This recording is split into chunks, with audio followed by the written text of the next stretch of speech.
আমরা রঙিন এই দুনিয়া ঢোকার পিছনে ছুটতেছি ভাই। আপনি একটু চিন্তা করে দেখেন, আমরা মনে করি যে এই দুনিয়াতে আমি ছাড়া মনে হয় অচল, আমি ছাড়া কোনো কিছুই চলবে না, আমি এই দুনিয়া থেকে চলে গেলে আমার সন্তান এতিম হয়ে যাবে, আমার স্ত্রী বিধবা হয়ে যাবে। কতই না চিন্তা আপনার, কতই চিন্তা ভাবনা করেন আপনি এই বিষয়গুলো নিয়ে। আপনি মৃত্যুবরণ করেন, আপনি যে দুনিয়াতে ছিলেন এটাই তারা ভুলে যাবে। এই দুনিয়াতে কেউ আপনাকে ভালোবাসে না নিঃস্বার্থভাবে, একমাত্র আপনার রব আপনাকে ভালোবাসে। আজকে আপনি মনে করেন আপনি ছাড়া কোনো কিছু চলবে না, আপনি মৃত্যুবরণ করে দেখেন, আপনি যে দুনিয়াতে ছিলেন এটাই তারা ভুলে যাবে। এটাই হচ্ছে বাস্তবতা।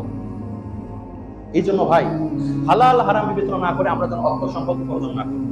আমাদেরকে চিন্তা থাকতে হবে যে আমার হিসাব তো আমাকেই দিতে হবে, আমার হিসাবটা আমার স্ত্রী দিবে না, আমার সন্তান দিবে না। তাহলে তাদের মুখে হাসি ফোটাতে গিয়ে হালাল হারাম বিবেচনা না করে আমি কেন নিজেকে জাহান্নামের দিকে নিয়ে যাব? আমি কি আমার নিজের ভালো বুঝবো না? হিসাব তো আমাকেই দিতে হবে, হিসাব কিন্তু আমাকেই দিতে হবে।